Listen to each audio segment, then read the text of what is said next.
Bon, c'est parti pour aller shape un peu. Il a bien plu, donc je vais en profiter pour refaire quelques petites bosses et shaper le dernier kick de la ligne. Donc c'est parti. Oui.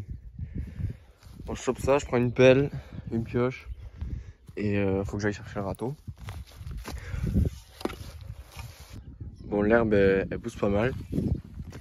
Là, j'ai cette réception à faire, mais je sais pas si je vais la faire maintenant avec cette ligne. J'ai envie de finir en fait la dernière bosse de la petite ligne. Donc je l'avais commencé, ça fait pas mal de temps qu'elle est en cours, quoi, que j'ai pas trop pu choper. Hop, là il y a cette réception. Je vais la remettre un peu en état. Petite cuvette et la bosse. Et l'objectif, c'est de faire le kick ici. Et si je peux, je vais essayer de monter un peu lui pour que la bosse prenne un peu plus d'airtime. Et voilà, on va essayer tout ça. Bon, sur celle-là, là il y a le kick, donc je pense que je vais juste choper les bords, le monter un peu en hauteur. Et sur celle-là, le problème, c'est que la terre que j'ai utilisée, c'est de la terre de remblai. Elle est pas très bonne et c'est vrai qu'il s'effrite vachement. Surtout avec, il a fait un petit orage là. Donc c'est pour ça que je la protège bien, le maximum. Et bon, après ça sèche très vite, hein, là c'est déjà presque resec. Donc à la limite peut-être, comme la réception elle est un peu trop basse, faire la réception et le kick, attendre, le faire peut-être un peu plus tard. Et voilà. Mais pour l'instant je vais me concentrer vraiment sur cette bosse. Donc rapidement ce que je fais, c'est que je viens retracer un peu la tranchée sur le côté, histoire d'avoir toujours une bonne base et que l'eau puisse s'échapper facilement. Puis je viens enlever un petit peu la terre et la mauvaise herbe qu'il y avait sur la bosse. Bon, ce que j'ai fait, c'est que j'ai commencé à nettoyer un peu l'atterrissage. Donc j'enlève un peu la terre des côtés pour enlever toutes les mauvaises herbes. Pareil ici, vu que ça avait vachement poussé. Puis je vais récupérer la terre que j'ai grattée pour refaire des beaux bords. Ensuite, ce que je fais, c'est que je gratte un peu ici pour que l'atterrissage il suive bien la courbe là, sans avoir de petites bosses là comme il y avait. Et vraiment prendre de la vitesse dans la cuvette pour ensuite bien monter le kick. J'essaie déjà de faire quelque chose de propre ici pour voilà, parce que c'est mieux que ça, parce que visuellement moi j'aime bien que ça soit propre. Puis après même faire une belle bosse bien carrée, bien lisse, ça tient mieux dans le temps et il y a moins de soucis. Comme là j'avais pas bien tassé, toute l'herbe a poussé, tout ça c'est un peu détruite, donc c'est pour ça que je fais ça. Là ce que je fais, c'est que je suis allé chercher la brouette pour pouvoir récupérer toutes les mauvaises herbes sans que ça aille dans la rigole, quoi, parce qu'il y a la petite tranchée tout le long et si je la bouche, ça va me faire des flaques d'eau partout. Donc je vais tout récupérer, comme ça je le mets là et je vais l'amener sur l'atterrissage là-bas pour pouvoir le monter et petit à petit avoir une bosse de plus en plus grosse. Bon, ça avance bien, c'est pas propre, genre il reste un peu d'herbe ici et ouais, c'est pas extrêmement propre, mais ça va beaucoup mieux qu'au début. J'ai donné bien la forme ici, j'ai creusé, donc ça fait vraiment une démarcation un peu plus nette. Il est vraiment pas mal.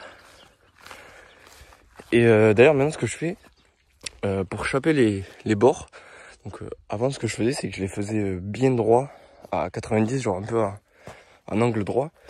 Et maintenant j'ai pris l'habitude de les faire rond, donc de taper tout le long comme ça et pas faire vraiment un angle. Et je trouve que ça va beaucoup mieux parce que la bosse elle reste solide plus longtemps, c'est plus facile à choper. Et après bon, ça paraît tout aussi bien, ça fait moins propre, c'est sûr, parce que c'est un peu arrondi, mais niveau solidité, je l'ai fait sur pas mal de bosses maintenant et ça va pas mal. Là je vais finir de tasser ici, il me manque le milieu, récupérer toute la terre que j'ai grattée, puis après je vais tasser la cuvette et m'attaquer au kick. Allez, du coup je tasse la bosse.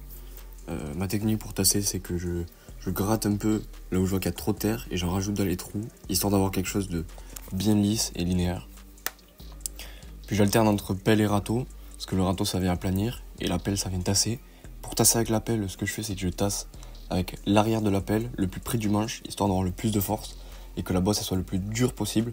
Parce que sur des sauts comme ça, où on prend de la vitesse vraiment en appuyant, c'est important d'avoir des sauts bien tassés pour pas perdre de vitesse. Bon, c'est cool, je viens de finir de tasser tout ça. Là, il paraît vraiment pas mal.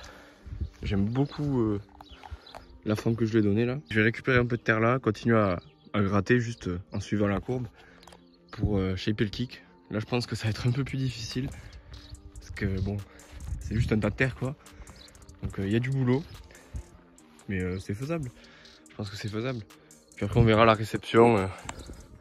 Comment on l'a fait, mais déjà faire le kick, le tester sur cette récep. Voir si ça le.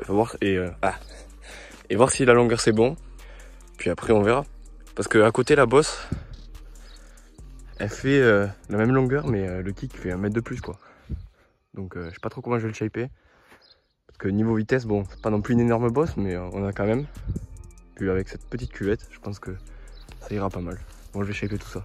Je commence par donner une petite forme au kick en grattant par en haut. Une des choses les plus importantes dans le shape, c'est toujours regarder ce que vous faites, avoir un œil extérieur un peu pour savoir, et savoir comment améliorer la bosse.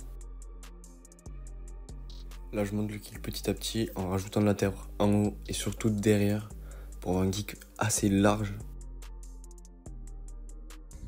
Bon, j'ai fait une petite pause. Là, je vais y revenir. Pour l'instant, la ligne ressemble à ça. Du coup, il y a le saut. Bon, c'est vrai que d'ici, la récep, elle fait un peu plate. Je verrai ce que ça donne en la roulant. Et puis le kick, là, que j'ai commencé, il commence vraiment à ressembler à quelque chose. Et du coup, vu que j'ai creusé en bas, ben, en fait, il fait presque la même taille que lui, si on prend cette distance. Donc c'est pas mal. Là, ça commence à sécher même. Mais je pense qu'il va repleuvoir un peu. Donc c'est cool, je vais finir ça. Et puis après, je le couvrirai bien parce que ce soir, je pense qu'il y aura un orage. Histoire que je perde pas mon shape. Pour shape le kick, ce que je fais, c'est que je rajoute de la terre donc derrière. Avec ma pelle, je vais aplatir comme ça. Puis je tasse, histoire de élargir en fait petit à petit au fur et à mesure que je monte. Parce que si tu rajoutes que en haut, au final, il va faire que ça de large. Donc je rajoute derrière petit à petit. Histoire que ça soit aussi large que là. Même que j'ai monté la bosse. Donc je creuse la tranchée, je la continue. Et je vais commencer un peu à creuser au milieu. Comme je fais entre toutes les bosses, hein, ça se voit pas trop. Et voilà, je finis de gratter ici. Et voilà. Bon effectivement il pleut bien. Donc je vais pas trop pouvoir chaper là.